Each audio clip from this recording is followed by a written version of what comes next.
Welcome back to the Tailosive EV podcast, ladies and gentlemen. Breaking news.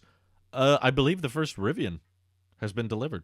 Has it been right delivered? before, at least according to Rivian forums.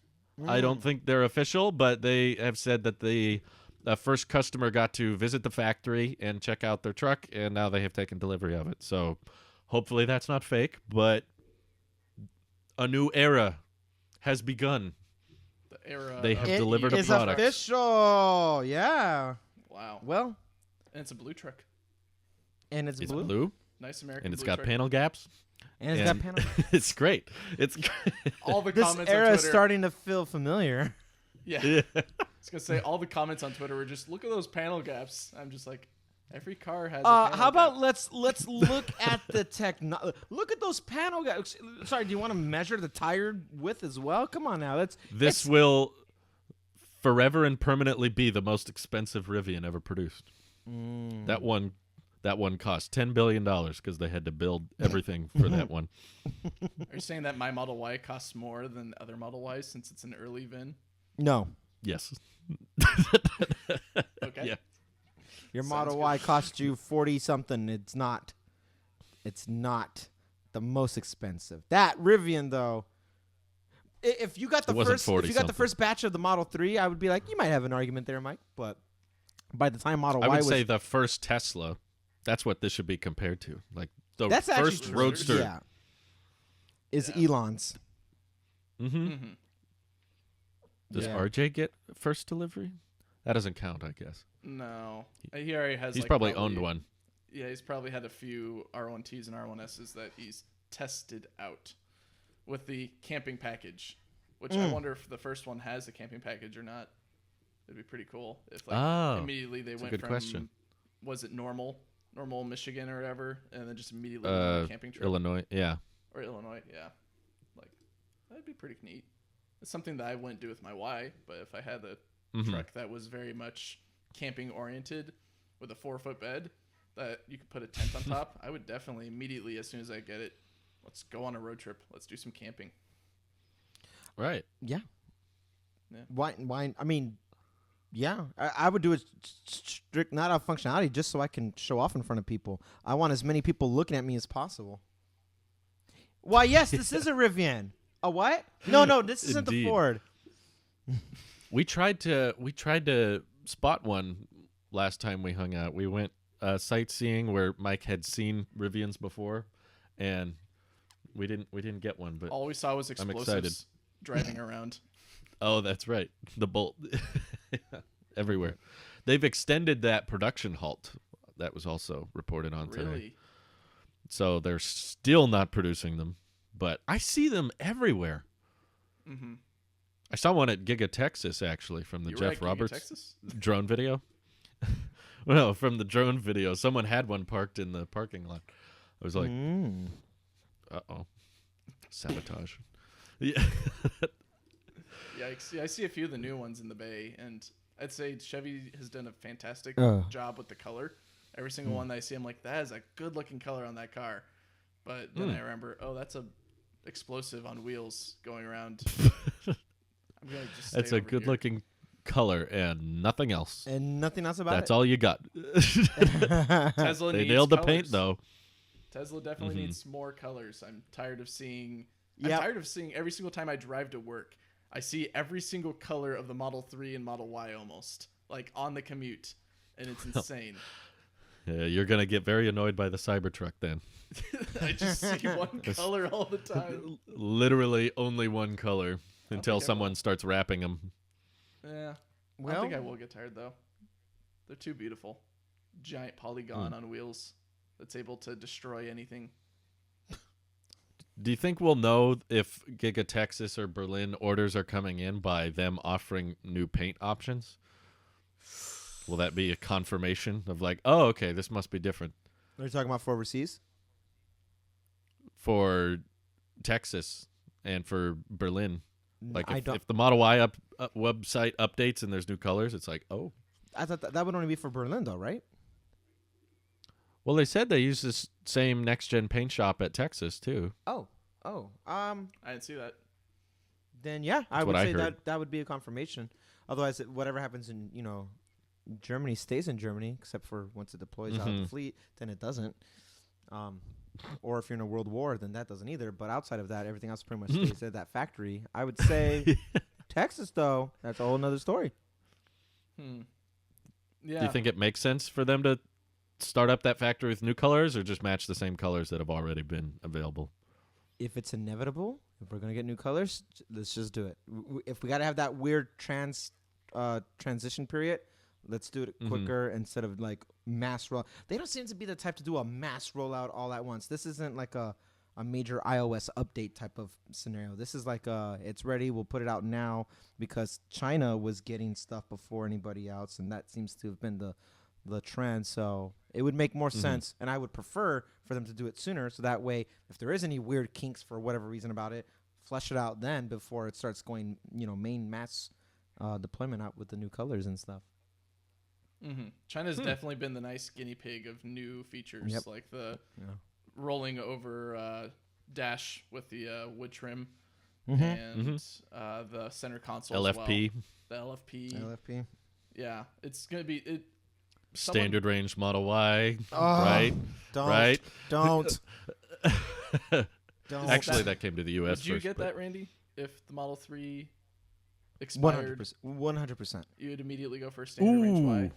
I would do if we're. What's your minimum range? Well, okay, so that's a separate question. That's a good question, but a separate one in regards to if something happened to my Model 3. Now it's like, Answer both simultaneously. If my insurance is covering for the cost, which it will, then I would absolutely go for the standard range Model Y. In regards to minimum range, though, this is a different approach to it. Minimum range, I would like to do. Honestly, I'm okay with where I started with the Model 3 because it worked. Selfishly, I would say minimum is 350, but that's not true. Even if I got 300, I would have been like, yep, no, I'm cool with that, because that's how I was introduced to it, and that's the only type of lifestyle I know with the Tesla. So I'm okay with where I'm at right now, and it's only going to get better. So minimum range, I don't feel like would be an issue, and that's another reason why I do standard range Model Y if something was to happen to the 3. But it really depends. That's a conversation of like how close. I would do things completely different. We've talked about this before. I wouldn't do FSD anymore, for one. That's a whole nother thing. That's a cost gone. Now I would completely approach it as need basis and for that month. Premium connectivity, FSD, all that stuff would just be, I would have a different approach to it, but I would treat the Model Y extremely different than I treat the 3 like it's a luxury vehicle, and the Y is more practical. So I would treat it more practical. Oh, okay. Yeah. I see. I thought you were like, I would be slamming it and getting it dirty and not washing it. No. I'm just... I like the utility of how big that cabin is. I love hatchback, and I love USB-C, wireless charging, all that stuff that would be coming out now. The better battery cells, everything about it. Like sometimes I think about like, man, could I sell my Model 3? But I'm not. I have to always remind myself, and it's true. You only save money the longer you hold on to it. So I'm already incentivized not to get rid of the Model 3 because of that thought process. But if something was to ever happen, for God forbid, yeah, we're talking Plan B. If Hurricane Ida 2.0 came right to my doorstep and took Phoenix away from me, I would not even hesitate. I would get a Model Y. I wouldn't wait for the Cybertruck. I wouldn't do any other vehicle. I would Assuming get a Y. there's a standard range, or would you consider a long range? If it happened today, I would consider. Maybe I would wait. Yeah. I would wait. So you're saying if there's a standard range, you wouldn't wait, but if there wasn't, you would. If there's a standard range, I wouldn't wait. If there's not, and it might come, I would wait just because I have alternative vehicles right now. I have multiple alternative vehicles. So at that point, it's not a need, it's a want. But standard range, like honestly, that was such a good vehicle, especially for that price point. That was the best we'll ever get, and we'll never see it again. But for what it was at that moment, that was the best that we ever had. And we can't have nice things for whatever reason. No. It's not up to their standard of excellence, unfortunately. Apparently, or just the Or innovation profit. that they want to do. Yeah, it's all about trying to get products out as quickly as possible, and putting more load on Fremont isn't a good idea. Even though that I guess they're increasing capacity right now, or at least they filed to increase capacity. Yeah, I saw that. They're expanding again. Which is more good. tents. I don't know where. Yeah, I was gonna say I don't know where they're gonna put it because I've driven around that thing. It's like they can't expand backwards because they got the test track and they've got homes behind there and the highway shortly after that. And then I think the only way they can go is north, maybe. Except there's a whole new apartment complex being built right there. That's right. We So looked there. Or they have to go up or something. they're moving the freeway just a little bit. They're like, oh, we got that type of money. Randy, yeah, the that's traffic's easy. already terrible here. Please don't even entertain that, especially right there. That location right there where I think it's 680 meets 880, and you have to take, I totally forget the road. It's terrible. You can't go north without having to go through this one road from 680 to 880, which just so happens to pass Fremont Factory. It's a rat's nest in there, and traffic is always right there. So what's one more lane being pushed down just so they can move it? You know, whatever. At that point, it's fine. It's fine. It's for the greater good. It's for mankind, Mike. I'm done For with the greater California. good. I'm done with California. I'm the You greatest can't good take it. you're ever gonna have. Yeah. Wow. I'd say I'd have to have the beta at that point to weather that storm of going through that rat's nest, which looks like is coming soon. Might not be long. Might not He's be sticking long. with that timeline. 2 - 1 weeks, so 1 week apparently until 1 week from today. Randy and Until, I get the possibility of pressing a button, which maybe allows Right. us to involve ourselves or involve our cars in the beta. Sounds like it's going to analyze your driving habits or driving styles to see if you're a safe driver, at least according to Elon, which is probably a good idea. Not be handing it out to everyone. See how many like autopilot non-interactions are being documented per vehicle. Like if someone's turning it on a lot and not using it, and then it panics and freaks out or something. I don't know exactly what they're looking for, but Well, that's think it's bad all for my like- demos because I would purposely not interact just to show what it does. And now Tesla's going to be like, look, see, he's a crappy driver. No, I'm doing a demo. I'm doing a demo. No. I did do some tests yesterday because I got the recent update with finally getting Disney Plus, which I tested out as well. The quality looks amazing on there. But tested it out because I think I mentioned before on the previous podcast, it takes like 25 seconds for the system to be like, oh, put your hands on the wheel, or like make sure to jiggle it. Yeah. To let us know that you're still there. And so I did it again yesterday, and the results are different. They're not 25 seconds anymore, at least for me and my car. Really? It ranged, I think I did it 5 times or something like that. There's a couple times where it was a little bit iffy on whether it was that time or maybe there's an interaction or there was, I don't know. But it ranged from 35 seconds up to 50 seconds of no interaction. wow. And That's this was nice. me That's just, much better. It was me staring forward, looking around, and all that, and being an attentive driver, but just having my hands basically hovering right over the wheel, just in case there's an accident or if I need to take control, I guess. And it ranged from 35 to 50 seconds, which was very strange to me because then I thought, is the camera watching me? And so then like I would purposefully kind of look more down towards like the top of the steering wheel, still of course eyes in front of me, and it didn't change. So I don't know whether the eye tracking is actually working or not, but I think they Or if you set it off. Yeah, or I don't not. know, but they definitely increased the time. It's no longer 25 seconds, which Do your games work? the games do work. Yes. Thank goodness. Yeah, that update Took like a month. It took a month without any Jeez. games. It was so terrible. I don't know how I survived. How did you live? No, I got all the games and it said you could play them. I didn't play them because I think yesterday I was pretty busy and I only had time to watch like an episode of the new Seinfeld. Doug- Spider-Man. Oh, that's on Netflix, or it's going to be on Netflix. I was going to say the new Doug series on Disney Plus, from Up. Oh. The Doug the dog, but Oh. I'm right. over here thinking, that's Nickelodeon. oh, Doug. Yeah, what my wife thought Different was I was Doug. watching Doug DeMuro. I'm like, no, not That's Doug, what I thought you meant. not Doug DeMuro, not Doug from Nickelodeon. Doug the Doug dog Funny. Up. There we Yeah. go. Yeah. But yeah, no, the update I think has been good so far. Good. But Wonderful.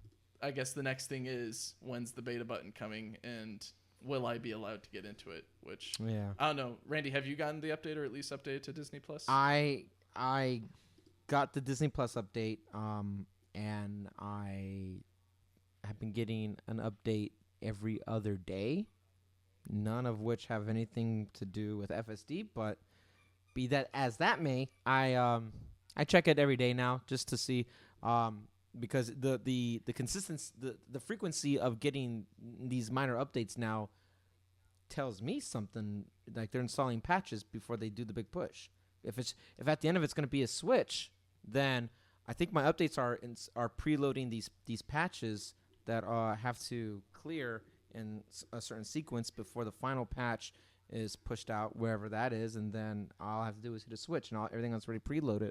So I'm beginning to think that the stuff before wasn't really preloaded, and I think that's what they're setting up.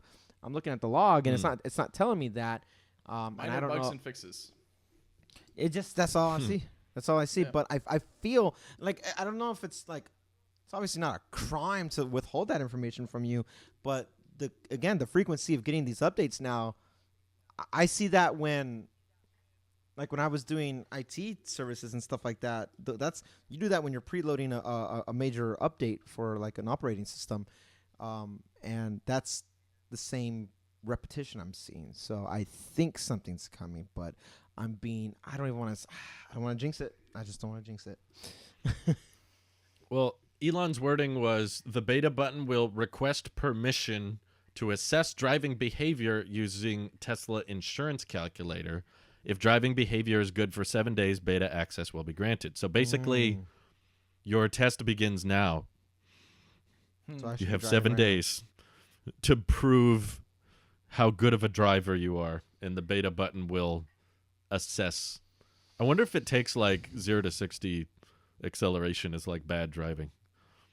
It's like, hey, they accelerate. They're too reckless. It's like, I'm using the feature I paid for. You know? Intentionally puts on chill mode, and then limits the power steering as well, or whatever. Or maybe I'm even more safe just- because if I don't drive my car, they'll be like, it's pretty safe. It's not driving. We'll give it to him. Okay. Yeah, I feel We'll like give it to that's him, and he won't even use it. I feel like that's a lack of data, right? I don't know if they're looking for like 7 days worth of data, like actually counting by minutes of like driving.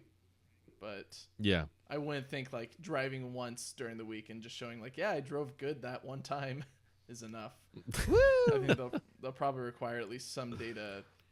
Maybe not As long every as you day, don't but- look at my log saying that somebody rear-ended me and think that's my fault, we're good.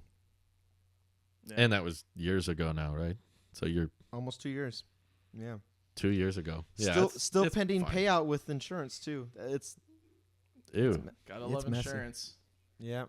Yeah. Lawyers Did you are guys involved in catch- everything? Jeez. That's annoying. Mm. Did you guys catch the Tesla Glass video? No. Ooh.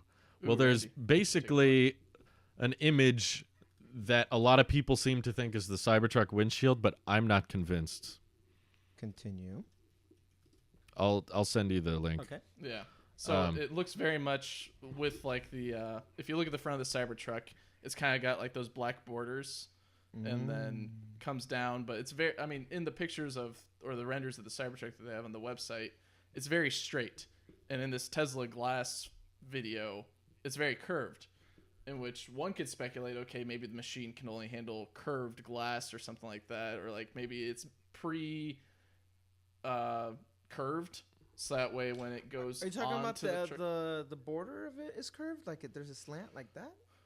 So no, like it physically, the whole glass looks like it's curved, as if like it's half of maybe not half, like a portion of a dome in a way.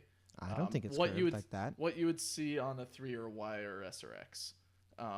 After looking at it for a while, I'm sort of convinced it's Cybertruck, because looking at the order page and images of the refreshed Model S and X, they don't have those lines. The 3 and Y don't have those lines either. But I don't know. Like, I don't think could it's be. curved. I think why it looks like it's curved is are you guys looking at the photo with me? I can, yeah. Yep. Okay, so on the I'm left looking at it. on the left side with the 3 suction cups that's right there for our audio listeners and everybody else. I'm sorry, I'll be quick about this. But the way you see the reflection of the opening of that entryway right there, it's bent down because that's how the glass is angled. Makes it look like it's doing a distortion, like an illusion with your eye between that and what's behind the actual glass itself with the driver.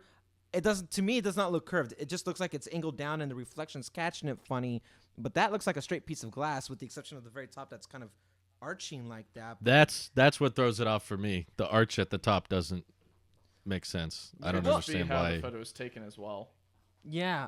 I don't know how the photo would make it look so curved at the top, though. No, I feel Like, that if it's is actually straight. curved. Yeah. Maybe that part Plus, goes into... it's asymmetrical. The right bottom corner goes straight to a square, whereas the other corner's cut off. Right. Well, I mean, you can see a little bit of a notch on the bottom right for that straight corner, so that could also be tapered off. But the asymmetrical windshield isn't different or not. It's not unheard of. My Honda Civic had the weirdest looking windshield. Like, it wasn't even symmetric at all. Well, Model Ys are, if you take the windshield out, it Yeah. curves inward. It curves down a bit. But I don't see the Cybertruck having that, especially when it's so rectangular and has that big steel frunk area. Like, I don't understand why they would have the glass more like a upside down, what's it called? Trapezoid, kind of, where it's like shaded, whereas that is you definitely see all the Cybertruck. I'm doing a side by side. I don't know how it lines up. I mean, I see what the we're doing black is we're going lines. based off of the comparison of the prototype, which is just a little bit different. But looking at that with side by side, that is definitely Cybertruck. There's no way that's not Cybertruck. That could be where they're stoning. I think there's the, a way. Windshield wipers, or maybe they're cutting off that bottom right flange as well because it looks like there's a little bit of a notch. I don't know. Or it's The glass isn't on the Cybertruck prototype, at least. The glass is transparent all the way to the corner. It's not cut off like that, and I'm not exactly sure why it would be cut off like that. And the curvature at the top to me is like the top of that, the very tip top tallest point of the Cybertruck. That's a straight line, Right. and I have no clue how they could change that. It could just be kind of like the bottom right corner, though, right? It could be glass that they still need to trim off, and it's This is glass. It looks like it's incomplete glass that's being cut. I don't think it's done being cut yet. Yeah. Also, this particular probably piece. Well, that I can believe. this also as its probably prototype. isn't ever going on a vehicle because they're probably testing to see, can we make this and how does it look and what do we need to do to improve the manufacturing of this glass and whatever this window trim is, I guess. But what would you think it would be then, Drew, if it's not Cybertruck? Well, pretty much what you described. I don't think it's for a vehicle of any kind. It's just an experiment to see how big a piece of glass they can make. And I don't, like you said, I don't think it's intended for a vehicle because if they were, I mean, for one, this doesn't really say much given we're not close to mass production. For two, this glass segment for Tesla is nowhere near Texas. So all it is prototyping, like, can we make a windshield this size? I don't think it's destined to go on anything. I don't think it means Cybertruck production is close or anything like that. I think it's just like a basic prototype to see, can we make a big piece of glass? Yeah. It could be for the semi. It could be for truck. It's just not like people are like, the articles I'm seeing is updated Cybertruck glass or updated Cybertruck windshield. I'm like, I don't think that's what it is. I think people are looking too deep into it. This is definitely something for just based off of what we can see on the sides of the glass with the black and has that little indent that comes out. That is almost one for one with the Cybertruck, what we see with the photos on its side thing. So that's why to me I'm like, oh yeah, that's Cybertruck. But it is not uncommon. I mean, even just look at what's happening in the same photo behind it with more glass back there. A solid plain piece of glass without any of the the black elements involved. Yeah, with there's it. a giant piece. Yeah. Yeah, this is I don't say oh here's an indication of new Cybertruck. Like this is no different than running schematics with chips and stuff like that on unreleased phones just to see performances and stuff like that. This is just trying to figure some stuff out. We're not. Mm-hmm. This doesn't tell us this is what the new design looks like. It's curved now. This is I don't think there's Curved all I'm Cybertruck. saying. Curves. How are there curves? Yeah. Basically, I think it's a bad idea to look at this and deduct any kind of evidence of this means the Cybertruck will be like this or that. I'm like, yeah, don't assume anything from this, in my opinion. for sure. I did like in the video how all of the glass engineers or whatever their title is, were all wearing this Cybertruck Unbreakable shirt. Yeah. It was very entertaining just seeing, aha, That was great. I get it. But also, I don't know, it could be something that they got immediately when they started working there, or they were told that day, hey, put this shirt on since you work in the glass manufacturing for, is this Hawthorne, I believe? I think it's Hawthorne. Must be. Yeah, it's probably close by. I went nowhere So else. I love that Tesla dropped a video like this, though. Yeah. I also Like- liked the transparency that they gave in there as well. They kind of showed like standard glass. The transparency. Standard glass UV exposure versus Tesla glass UV exposure. And you can definitely tell it's a little bit cooler under a Tesla glass versus a standard glass, which I guess begs the question for me, am I actually under like this Tesla glass that they're advertising in this? Or is the glass that I've got over me still kind of like standard glass for UV exposure? Because it does get warm in my Y. I don't know about you, Randy, in your 3, but it does get warm sometimes when it's like a 80 or 90 degree day. Maybe they changed it or updated the glass a bit. I know they switched to the double pane windows since you've taken delivery. That might have come along with some other update that went unnoticed. It's possible. Mm-hmm. I don't know about the heat thing on my side, but that's because the car has that auto cooling feature. I never turned it off, so Oh, gotcha. my I do car too. is not allowed to get over a certain percentage or a certain degree. They're like, nope, time to cool down, and then there's that. So, yeah. Okay, fair enough. It was a cool Yeah, video, it's- though. I enjoyed it. Yeah, I wish they would drop more videos like that, just behind the scenes of we're working on this, we're working on that. It makes them feel like a more personable, smaller company instead of like the, says nothing until AI Day and then says a bunch and then nothing again for months and months and months. Like, I prefer the Aptera approach of like lots of engagement, lots of interaction, and just responding to people. And I think that's that the only tool that video they have leaned right into now. it. Like, Aptera's only tool right now because they can't produce a product, and they produce okay merch, I'd say. I think they could do better on their merch, in my opinion. The best they can do besides that is talking with the community. Like, for instance, they just went on Twitter and showed a picture of a Y next to a 3 next to an Aptera with a Mini Cooper, I guess, in the back as well.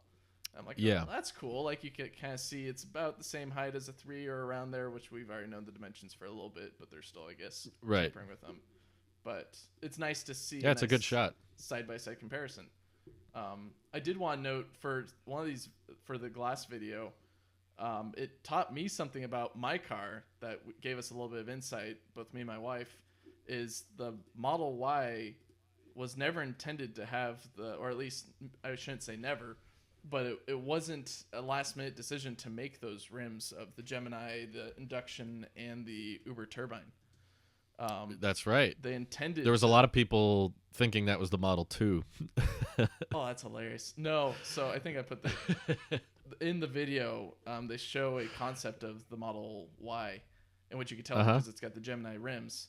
And I'm like, I knew exactly what they were thinking, which was, we'll make this. We'll go and try and make new rims, and while we're working on the rims, we'll release the product just with the Model 3 rims. And if we can make these rims for the Model Y, awesome. I think we can do it.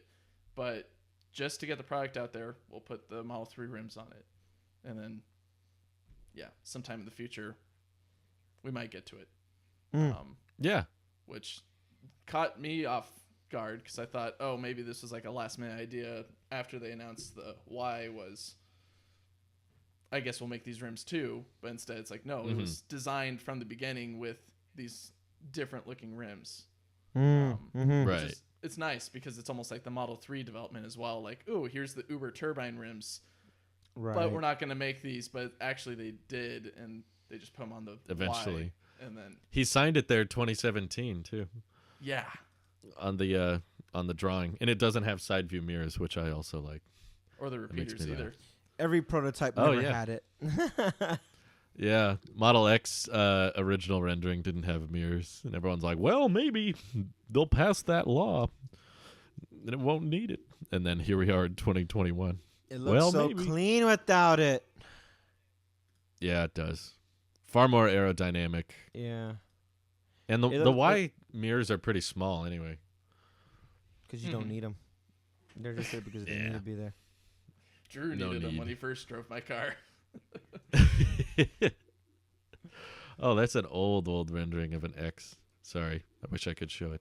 We can put it up in the podcast video portion if you're watching us. Yeah, I think we can get Nick to put the image in there. Hey, Nick. Yeah, timestamp it for him. 30 minutes. Around 30-minute mark. Yeah. Well, if he's listening, I meant like you gotta text him. He listens to it the ones he missed, right. I think. If not, okay. Here, I'm texting him. Well, you don't need to say the time then if he. We apologize. Now I'm insecure about it. He's too we'll have busy so much watching editing. Rockets go 0 to 60 and never, because they're being moved around. Never. They go 0 to 1. Because that's what the crawler moves at. So I see what you did there. I don't know how long it takes. From 0 to 1. Mm-hmm. Oh, well, Lucid got their official EPA numbers. I saw. Yeah. Oh, congratulations! It's real. To breaking over the 500 mark. I know. Now they just gotta deliver that. Now you just gotta deliver it. Yeah. I can now go to the Lucid studio, and instead of talking about when is your vehicle coming out, I can say, "Isn't it great that your vehicle now has an EPA rated range?" And they can say, "Yes." I don't know. How about you buy one? And I'll say, "I don't have 140K on me. I'm sorry." Yeah. That's pretty much how the talk will go, I think. It's usually how it goes. But it is cool that they finally got their booties into gear and were able to test 3 different variants. I initially thought it was just the 2, but upon further review, they got the Grand Touring also EPA rated, which is important. Yeah. Because you can order that one. You can't order the Dream Editions, but they brag a lot about the Dream Editions. With the Dream Edition, you can do this. And I'm like, okay, 588 people are going to be really happy about this. Everyone else is going to be like, great. Is there I thought they said that was like how many they're going to make of the Dream Edition or something. Exactly 588. Or like I don't know where I got that 12 from. of them going Someone's to employees. Yeah, maybe. I just know that Dream Edition is sold out. I don't know how many they're making, but I don't think they've been super upfront exactly with how many Dream Editions were sold. But I have to imagine it's fairly low volume. It's $170,000, so that's for a startup company, unestablished brand. That I don't think a ton of people are going to buy into that. But EQS is right around the corner too. That should be delivering soon. So they've got some competition, some stiff competition going up next to him. Good. I'm excited about this. That's good. Yeah, things are finally ramping up, at least in the electric car department, right? Yeah. Rivian finally delivering their first vehicle. You've got Lucid after how many years? I forget, like 6 or 7 or 10 or something like that. Probably 10 by now. EPA rate this vehicle I've seen on the road a couple times. And then also as well, new news with the F-150 kind of entering the room that Rivian just left, where Rivian just left prototyping and validation and all that. The F-150 Lightning is entering into that phase of prototyping and getting some real-world testing, which will be interesting to see. I really hope we see a few here in the Bay. It'd be quite It's an hard to experience. spot them, is what I've noticed. Because I see F-150s all the time, and I'm like, these all kind of look like the Lightning, Yeah, except for that bar.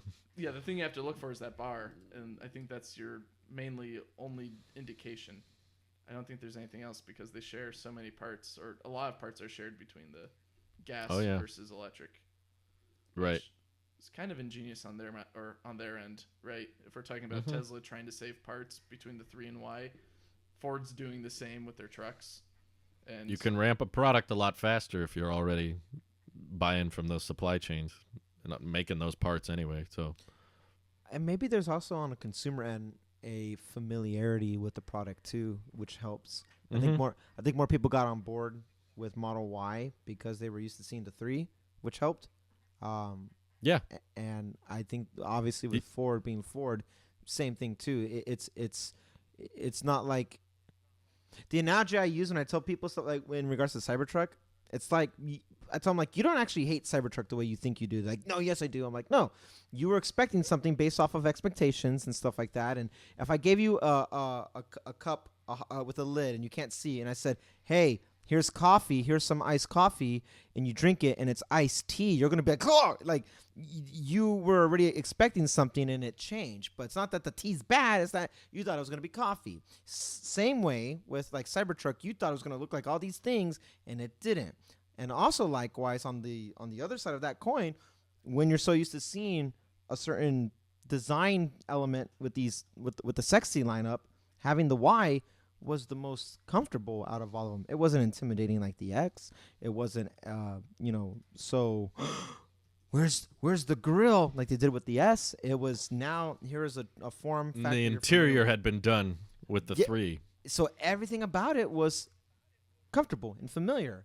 Yeah, And now Ford is going to play as they should. I think that's what's going to make the Lightning so successful. I'm excited to see one of these big old I think I'm more excited about Ford getting Ford Lightning out, so that way we can see what happens with GM and everybody else and Chevy and all these guys like that. That I'm excited about that future because then we can all move past gas, like those guys, these legacy automakers. They can truly be like, all right, we're moving past it the way they move past diesel or manual transmissions. It's a natural evolution of things. I can't wait. So I'm excited to see the EPA test of the Lightning. I want to see what the miles per gallon equivalent are on a truck that big, with those giant mirrors and the antenna and the open bed and all that. Like, it's gonna be bad, and I'm interested to see how bad it is. But it's still electric.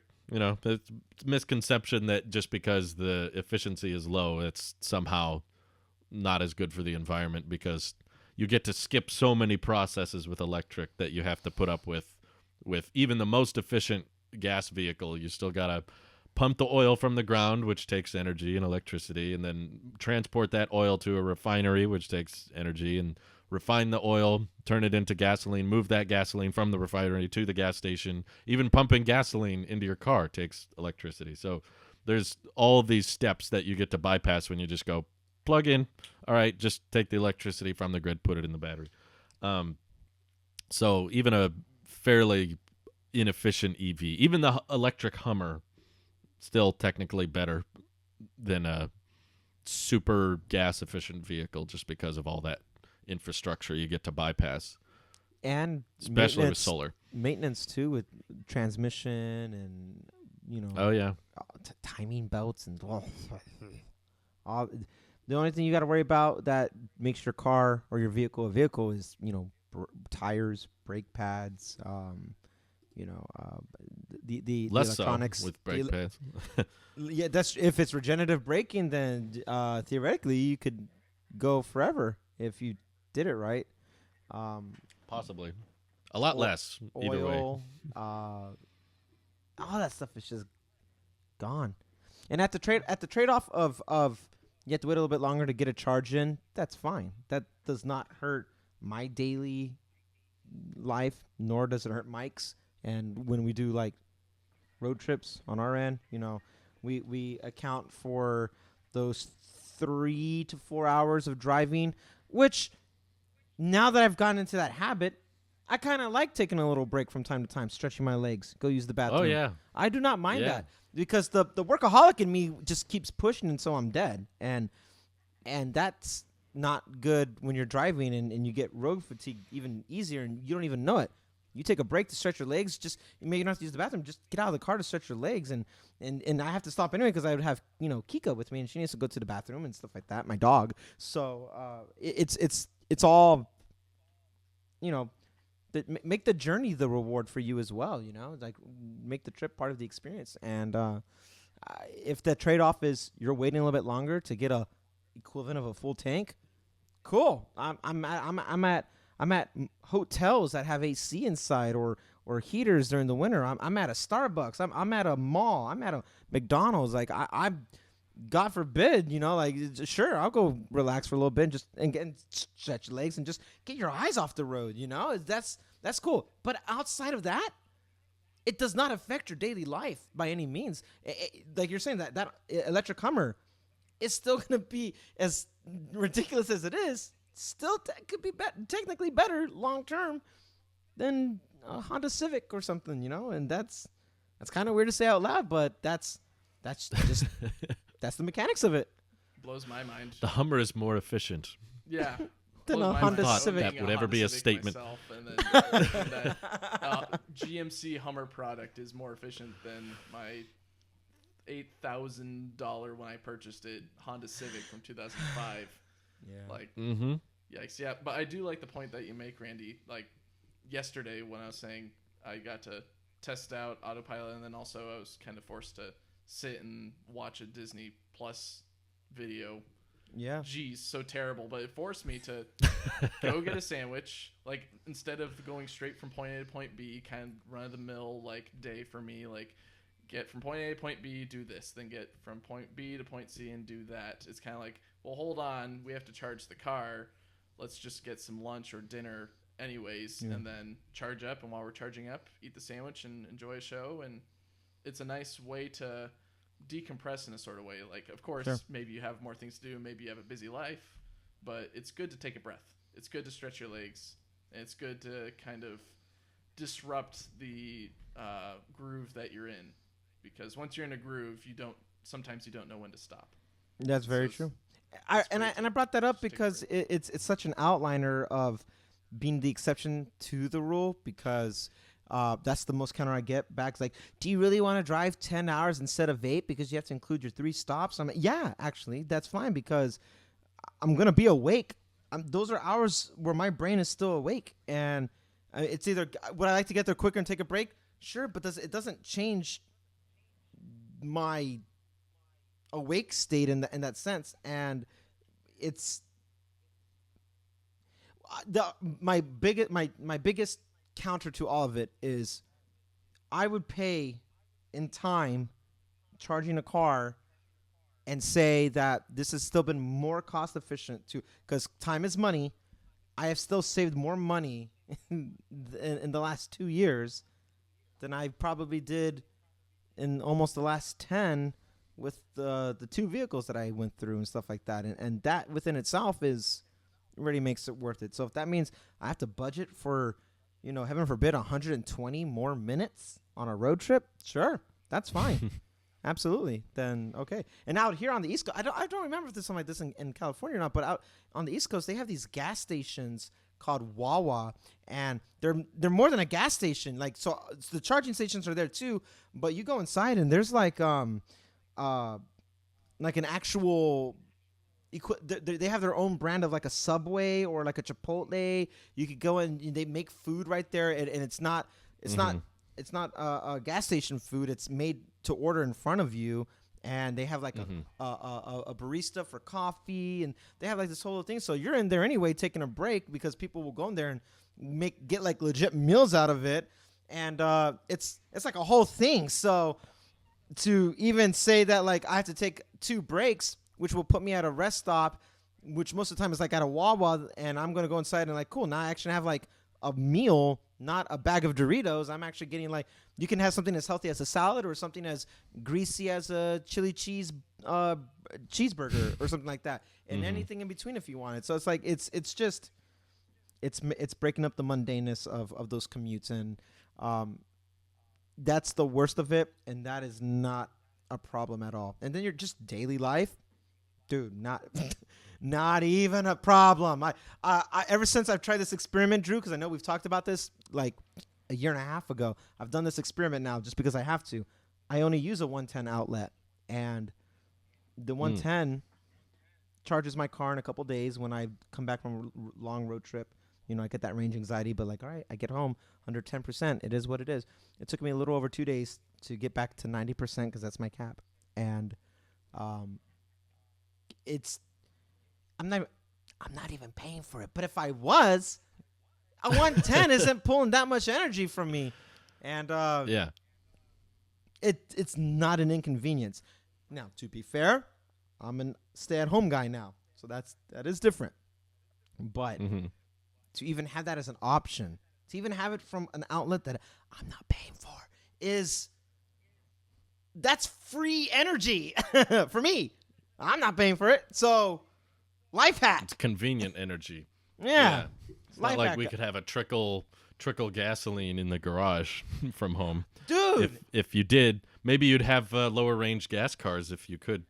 That's so gasoline true. In from home whenever you felt like it. No, that's 100% true. I'm watching my brother's car right now while he's deployed, and I dragged out going to a gas station because I haven't been to one in so long, and it was below the E indicator, and I'm like, I just wish there was a gas station right here on site, like where I'm spoiled, and I was like, I can never go. I was telling you how like all these buttons and stuff, I can't go back to that. I'm too far gone. Especially with the threat of card scamming as well, with the different things that people have done to try to get your credit card information and use it. It's nice, at least, going to an electric vehicle stall where you're right there, and even if you have to take your card to it, like an EVgo or Electrify America, it's in that very moment where it's a screen that you're interfacing with. There's nothing you can do to tamper it. It's not like you're scanning a card necessarily or anything like that. Sometimes it's like Tesla, directly connected to your credit card on your account, so you don't even have to touch it. Yeah, that's the best. The plug. I'm fine with that. If the future is just using an app to set up everything, even on non-supercharger, I think that's so much better. It's so much more integrated to just be like, here's where I am, charge this stall, then have to go up to the pump and press everything in. This is as a gas vehicle driver who's had to get gas lots of times in the past year.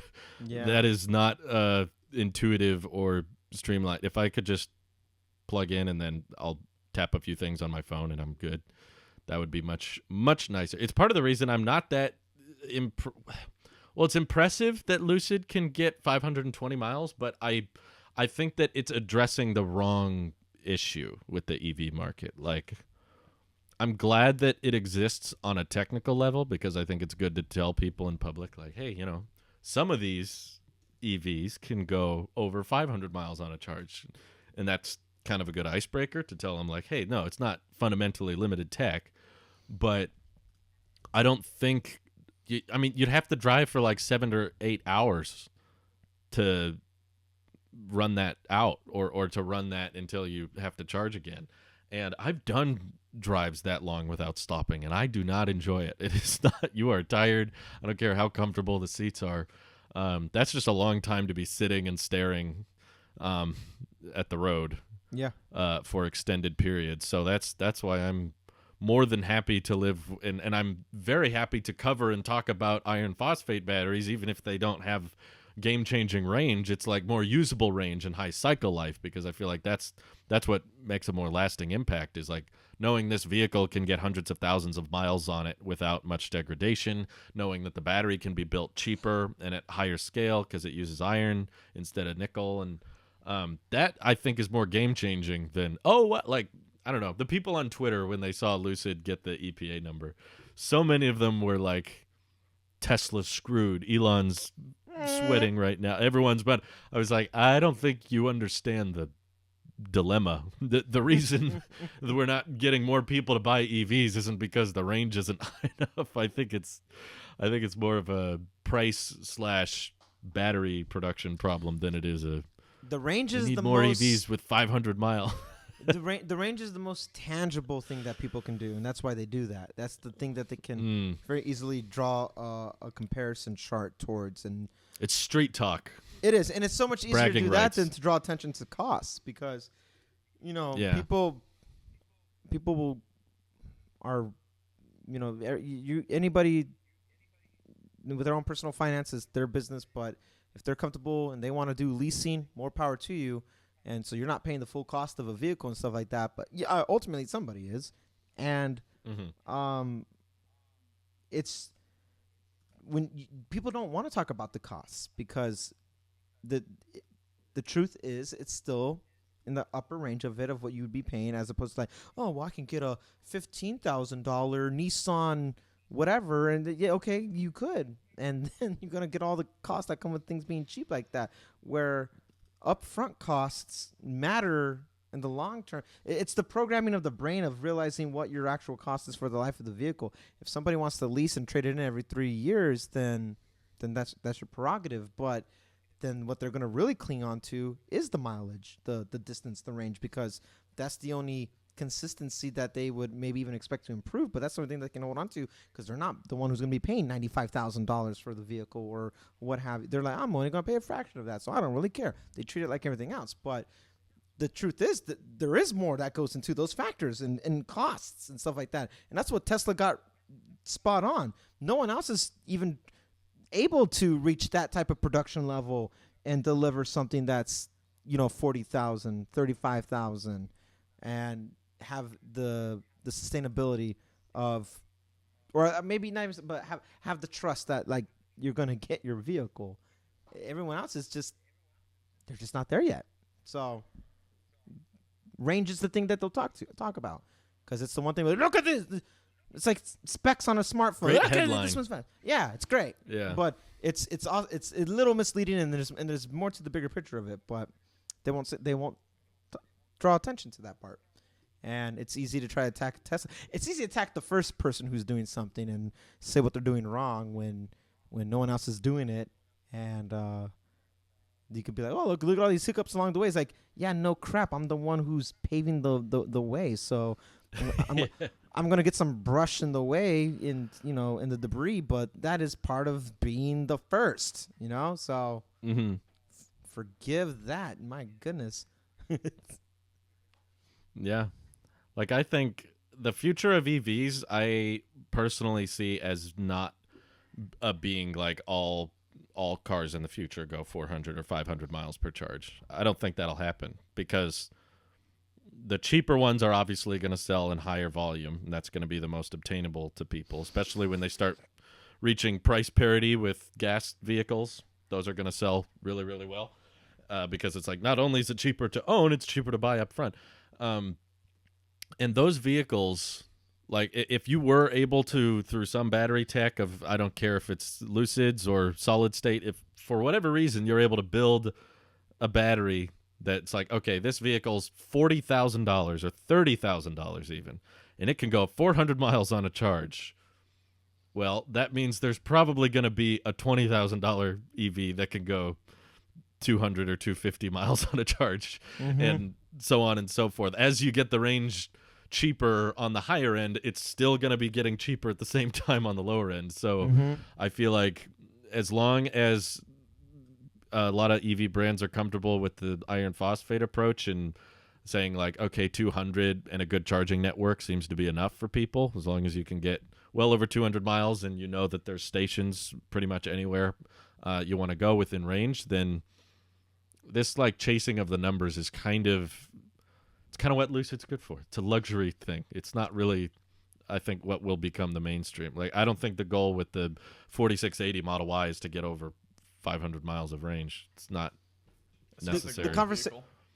The conversation of range will go away even more after we get just as many charging stations as you do gas stations. Then it's completely irrelevant. And that is only a matter of time. I'm not saying every corner like a Starbucks, McDonald's, or gas station, but you will have multiple. Every town, every city, there's going to be something there, even if it's, every outlet is technically that's very source true. of some kind. That's very, very true. So once you have more charging stations, which it will be inevitable. And I'm not even talking about like Teslas. Even those other parts like that you have to use Volta or ChargePoint or any of those other apps that give you directions about where these other ones are at that could also be free or that you would pay for. Once you have that lined up, I don't believe range will be a selling factor. They'll do it the same way they'll say we now have 4K displays on our phones and film at 8K resolution. And you could say that and be like, oh, now we got one that goes over 1,500 miles. But at that point, it doesn't weigh out because the battery's going to be too heavy.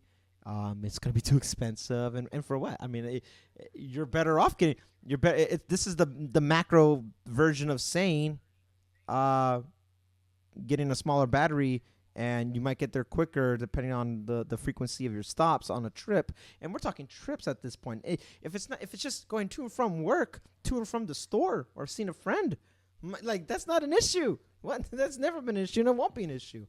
So range right now is just a buzzword, but I think it will kill itself off once more of the infrastructure of charging stations is just more prominent, because a lot of people don't even know about the other ones. They just think, oh, charging stations. And I think I get to this all the time. I saw one of those Tesla charging stations. Go to the mall. It's over there. But it's not. It's one of the other ones that you would pay for. But they don't know no better, and it's not their fault that they don't know. But I'm told that all the time, and so it's still very ambiguous about those other networks. And once everything just kind of gets more flourishing in that environment with more vehicles that come out, it'll be a non-issue.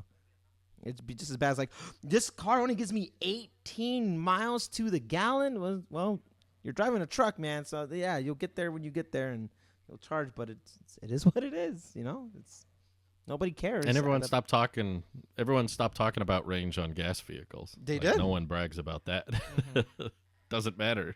You just look at the efficiency. Yeah. Which is Tesla's biggest proponent, or at least not proponent, but the biggest selling point is they're such efficient cars. I think you and I were talking, Drew, or maybe you're talking in a live stream about how the Lucid, it's got great range, but its efficiency, I don't know whether it's worse than Tesla's, but it's not bad. Well, no, it's not bad, but it wasn't as great as they were hoping. Yeah, basically. But it's all about chasing that better efficiency, like we've said. Honda Civic, fantastic car, just because it gets great efficiency. Its range, I think mine was around like 400 or something like that, but it only had like 89 horsepower. So you're sacrificing something. And so like, and the cost to own it and operate it's going to be much higher. Exactly, as well. I mean, for the Y, I'm almost at 25,000 miles, and I'm finally changing the tires, or I'm going to be changing the tires soon. So if that's the only maintenance I have to do, it's well worth just going for something that's more efficient in that regard, rather than trying to chase range. Though I guess it depends on your lifestyle. You're catching up to me, Mike.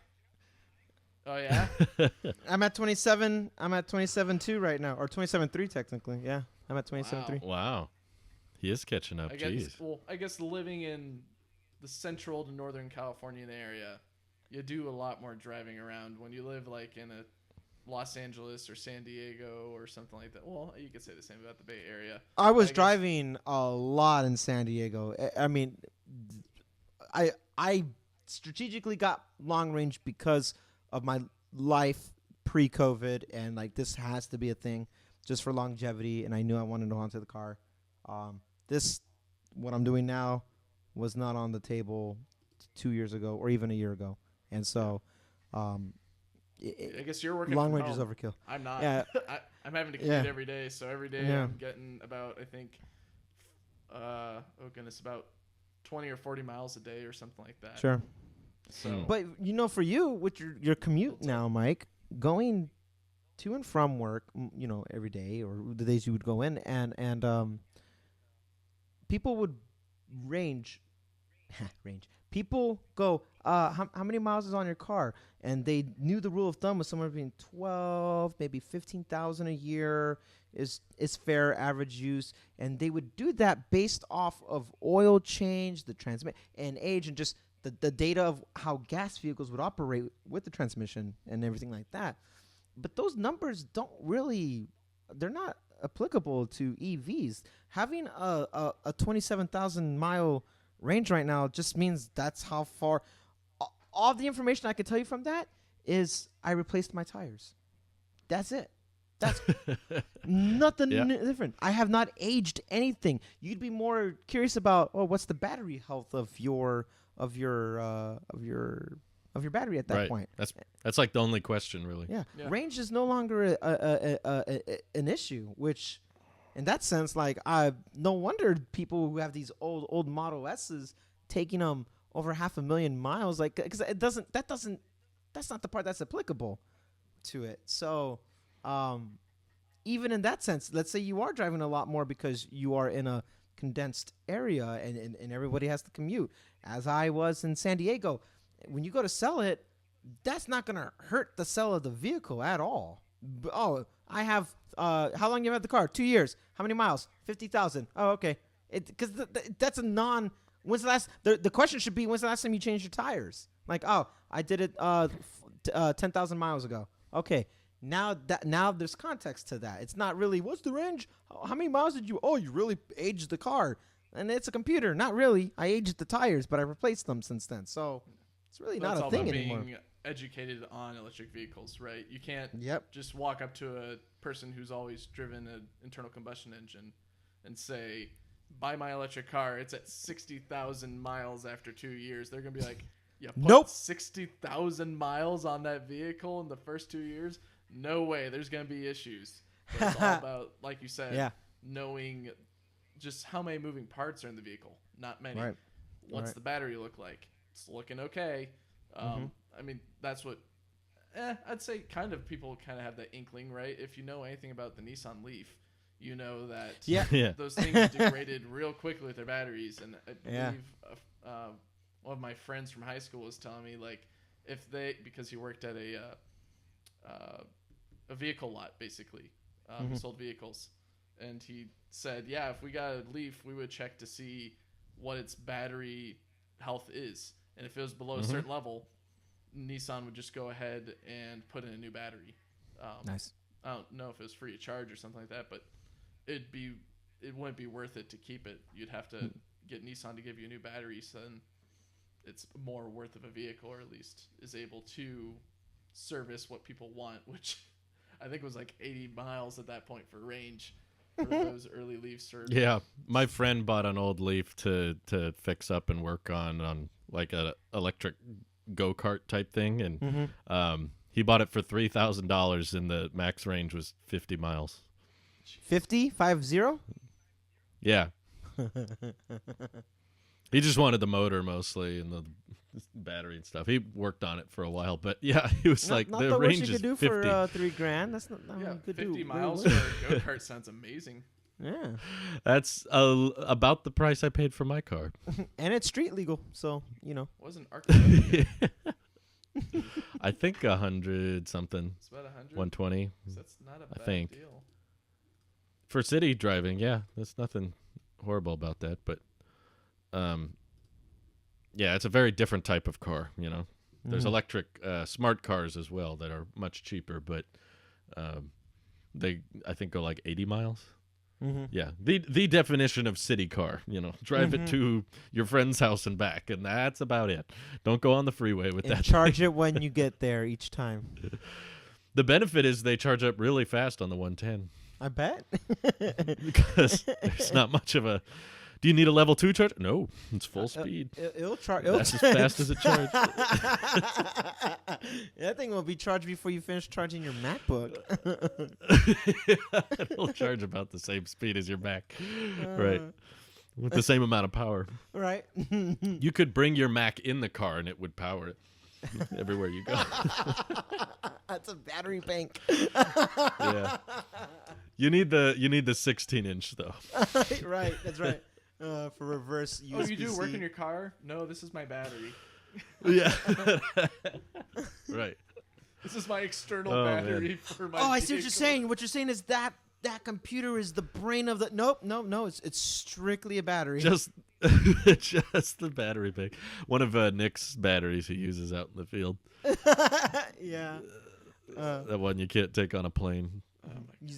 You said, oh, do you need level 2 charging? No need. No. Not necessary. You could charge it off a USB-A plug. I remember 10 years ago I saw a Leaf.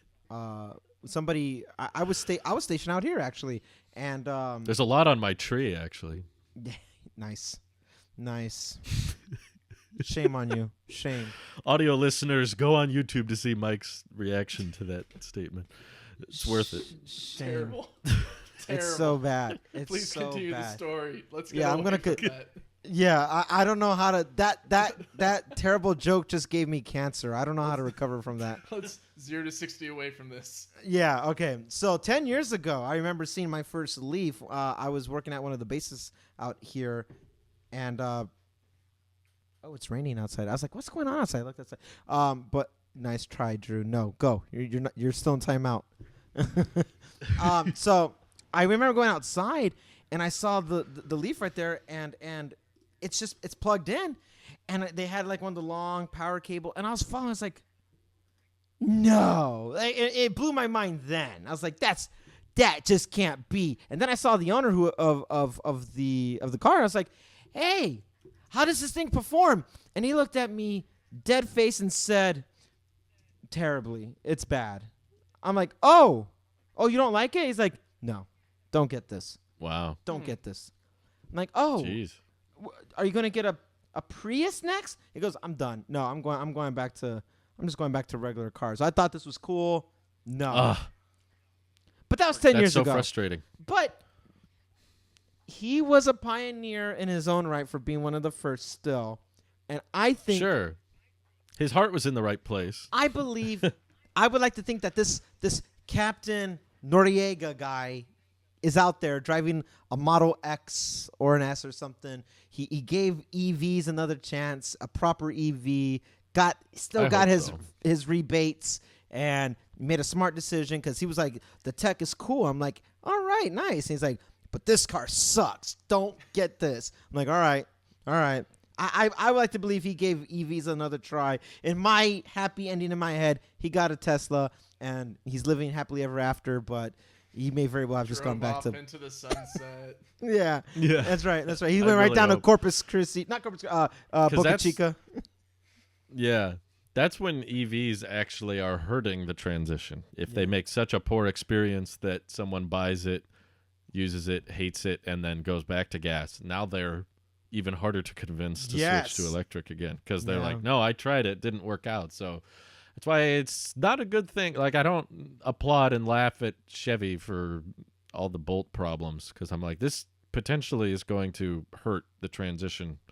It's not like, haha, Tesla wins, Tesla's better. It's like, no, this is how the media is going to portray electric vehicles, and that's going to change a lot of people's perception. So it's not a good thing. Even if I don't care for the Bolt, I wouldn't buy one myself. It's not very compelling to me. But if there's a lot of EVs catching on fire, that's not going to be a good look for anybody who makes them. Right. But luckily, I did hear back from my 4th grade teacher who I met up with for the VW ID4, Nice. and I asked him how it was working. He was asking me iPad questions, and I was like, "So, how's your ID4?" Once I helped him out, and he said he's got almost 9,000 miles on it, and he's taken it to Seattle, San Diego, and the Bay Area, and he's perfectly happy, no complaints. Nice. I've seen a whole bunch of ID4s in the Bay now. Which I'm seeing him a lot too. warms Wait, my did you heart. say he went straight from Seattle down to San Diego? Well, he probably did separate trips. I'm guessing. Oh, okay. I was like, that. Whoa. Maybe he did it all in once. I don't know. He didn't say. He down what all from my the time. Canadian border to the Mexican border? Yeah. What are you trying to prove there, Chief? Basically, he's taken it on all kinds of trips. Basically, That's nice. Cool. Yeah, I've yet to be in one and be able to drive it, but I liked it. it seems Honestly, like a fun vehicle from the video that I you like the did. interior. I'm not a fan of the software, but I just like the layout of things with the landscape display, and the sound it makes when you drive around is nice. And me and Louise both rode around in it and stuff, and she was like, if Tesla wasn't an option, that would be the one I want. that was like her number 2. She didn't care for the Mach-E as much. I didn't either. But I've seen a lot of Mach-E's. I would get this car. Yeah. If I had to get an outside Tesla, I would do that one. I'd say I hope the software is better. If the Model Y crashed and there was no possible way for me to get a new Tesla at a decent price point that I paid for my old Y, I'd probably look into the Mach-E and the ID4. I'd lean more towards the ID4 just because it doesn't have a software problem where you have to it bricks the vehicle. God. It doesn't route you to the charging stations that it's designed to work with, doesn't, though. But you could just, I don't know if there's a little favorites tab on your map on there, but I'm sure you could just put favorites as the charging stations, so you know, hey, I usually charge my car on Fridays, and it's along my route. Let me just star this charging station because I like it, and it's right by a Safeway or something. They may have fixed that too. I don't know. I'm not aware if they sent out an update to the ID4 so that they actually... It's like, comes with 3 years of Electrify America charging. Doesn't tell you to go to Electrify America. It's like, no, charge in this parking lot for 18 hours. Even though there's an Electrify America across the street. It's like... I'm surprised the over-the-air updates thing is as complicated for legacy autos to adapt to. Like, I've been hearing about all these problems, and Ford's not great at it. VW's not great at it. Like, that whole ID3 hold up because of all the software problems. And yet Tesla's here every other day just like, Disney Plus. Car wash mode. Here the car drives itself. It took them time, though. It took them all these years to finally get car wash mode going. But yeah, I'm really crossing my fingers for, was it Lucid, Aptera, and Rivian on their software and how smooth and intuitive it is. Because I know that at least on, I think the Lightning, they showed that it's getting better from like the Mach-E version of it. I think the Mach-E version is not doing too bad. It's 3 times better. Yeah, but that's 3 times 3 times 0. Well, I wouldn't say 0. I would say like 0.005 or something like that. It makes the number go down, or at least the rate. It gets worse. No, I was not terribly impressed with the Mach-E display. It felt like a noticeable gap between, you haven't designed software, have you? I can tell. It was always third party. First time here? Yeah. First time. That was my reaction. It was kind of like, it was kind of like the Monroe doing the Blue Cruise, where this is terrible. No. He's just like, I see. He's like, because the Ford marketing guy's sitting right next to him, so he's like, I can't just totally rip into this. Obviously, that would be rude. But at the same time, you can tell as he's driving it. He says in a rant video later, they all suck. I hate them. But in the moment, he's just like, That's how it was for me, messing around with the Mach-E infotainment and the dial and everything. I was like, first time. I'd love to rent one for a week just to see how it is daily driving it. Yeah, you should. You should. I don't know if Ford does that, or maybe no. Turo. I bet they're cheap on their... I could probably do it with a Chevy with their Bolt and their EUV, because they're probably just don't park it near the house. I'll park it far away. Park it uphill. Yeah. So that it goes downhill. No, fire likes to go up. Fire climbs upwards. I'll keep it more right than down. in a ditch, or at least between 2 giant dirt mounds. So if anything happens, the dirt mounds absorb all the energy. You just put it in a hole and bury it. That one. That one. It's a good idea. We joke about it. Chevy just needs to figure it out. Did you see the ID Life concept? I did. I don't know if we covered it last week. I don't think so, but I really like that design. I don't know if I mentioned that, but it's a yoke without gear stocks, and You're basically no yoking. screen, and you put that like there's buttons on the steering wheel that are just like park, Come on, reverse, Mike. drive, No. and there's a little spot for your phone, and you just dock it, and that's like your speedometer and It stuff. looked like it was docked in the Which images. vehicle are we talking about? ID Life. It's like a concept. VW announced that they eventually, this is a concept vehicle, so don't get too excited. But Yes. I think the goal is like 2025. They want to make this car that's like under 20,000 euros or something. Or I think the conversion to US dollars was something like $20,000. So it was like a very cheap EV, and I like the look of it. I was That like, it hippie looks bus. nice. That hippie Oh bus, yeah, they man. still need the bus. That's all. You know, this bus is what drove Brittany away from VW to go with Cybertruck, because her dream I remember car, that. Yeah, her dream car is that hippie bus. And this was a concept that was introduced before 2016. And It was before she was the one who ID3. she was reminding me of all the setbacks, because every time we were talking, when I bought my Jetta in 2016, she remembers talking to a VW representative a year prior, and she was like, "Hey, so when are we getting that Volkswagen electric bus?" And they're like, "Oh, just a couple years." And she was finally like, "No, I give up." And so part of her thing is like, she's like, "Are we not getting Cybertruck when we said? Is this another Volkswagen situation?" And I'm like, "No, it's I a race. Who comes out first? Cybertruck. I last. guarantee it's gonna be Cybertruck. It is I great. guarantee it. But I remember this.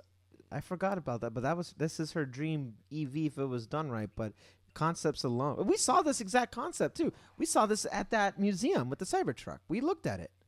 Oh, It was That's there. cool. That was on display last year. This And way?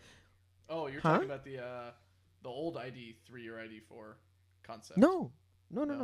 The bus? The bus. bus? The The bus was the there? Volkswagen bus. Yeah. I got a photo. I thought what? I never showed that.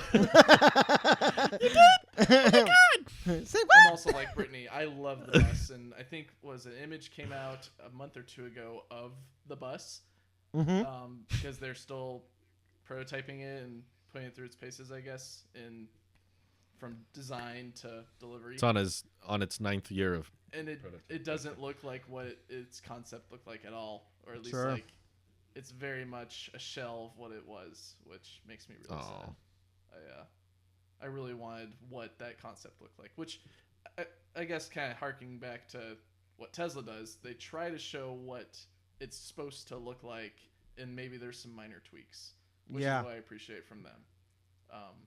They don't immediately show like the image that hopefully Nick puts in the video portion of the podcast of the concept of the Model Y that looks very pointy and duck-like on the bottom or on the back, and has these arrow wheels that you don't know are coming or not. They don't show that until like years later when it gets leaked out or something like that.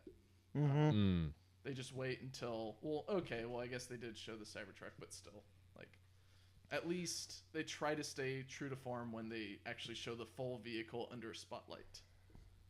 So I guess Brittany took the photo, but it's in this panel. I'm sending in the chat.